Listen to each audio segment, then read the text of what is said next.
வந்துட்டா எல்லாமே அப்படியே படுத்துட்டு இருக்காங்க.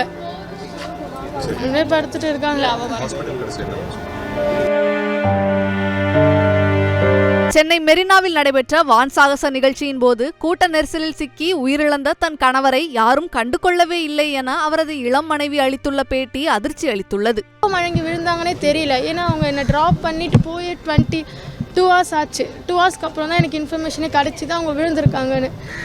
அதுக்கப்புறம் அந்த 2 hours யாருமே ஃபஸ்ட் எய்டும் பண்ணல, யாருமே சப்போர்ட் பண்ணல, யாருமே ரெஸ்பான்ஸ் பண்ணல. அங்கே ஆம்புலன்ஸ் இருந்ததா, போலீஸ் இருந்தாங்களா, பப்ளிக் என்ன பண்ணாங்க, எதுவுமே எனக்கு எந்த டீட்டெயில்ஸுமே தெரியாது சார். ஆக்சுவலாக அங்கே ப்ராப்பராக எல்லா அரேஞ்ச்மெண்ட் இருந்து தான் எனக்கு தெரியல. அந்த இடத்துல இருந்திருந்தால் கண்டிப்பாக காப்பாற்றிருக்கலாம்.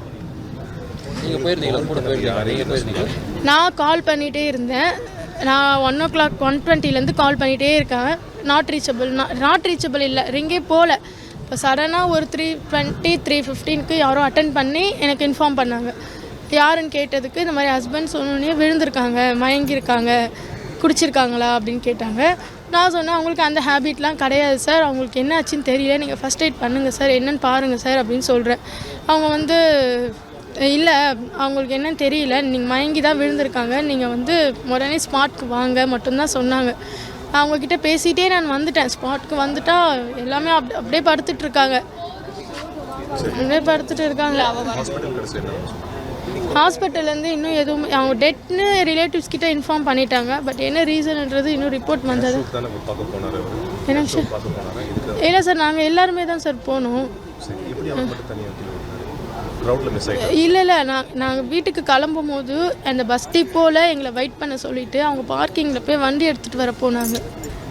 வண்டி எடுத்துகிட்டு வண்டி எடுக்க போனவங்க தான் அதுக்கப்புறம் எந்த ரெஸ்பான்ஸும் இல்லை. இல்லை நாங்களே எல்லாமே சேஃப்டியாக எடுத்துகிட்டு போயிட்டோம். ஸோ அதெல்லாம் நான் எக்ஸ்பெக்ட் பண்ணல. பட் 1:30 மேலே அந்த பஸ் டிப்போ கிட்ட வாட்டர் அவைலபிள் இல்லை, கூகுள் பே ட்ரான்ஸ்ஃபர் எதுவும் பண்ண முடியல, டவரும் இல்லை, பவர் இல்லை. ஆம்புலன்ஸ் அங்கங்கே 2-3 இருந்துச்சு, அவ்வளோதான். பட் ஆனால் எவ்வளோ ஆம்புலன்ஸ் இருந்துச்சுன்னு எக்ஸாக்டாக தெரியாது.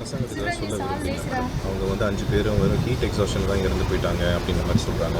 க்ரௌட் மேனேஜ்மெண்ட் சரியாக பண்ணாங்களா, என்ன பண்ணி சார்? அப்படியே க்ரௌடாகவே இருந்தாலும் ஒருத்தர் 2 hours இருக்காங்கன்னா யாருமே பார்க்காம எப்படி சார் இருப்பாங்க?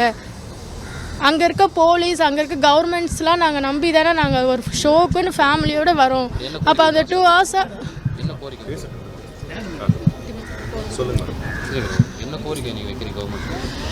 இனிமேல் இந்த ப்ராப்ளம் வரக்கூடாது சார். ரெண்டாவது அவங்க ஒரு ஜென் தான் எங்கள் வீட்டில், அவங்க சோர்ஸ் ஆஃப் இன்கம் மட்டும்தான் எனக்கு.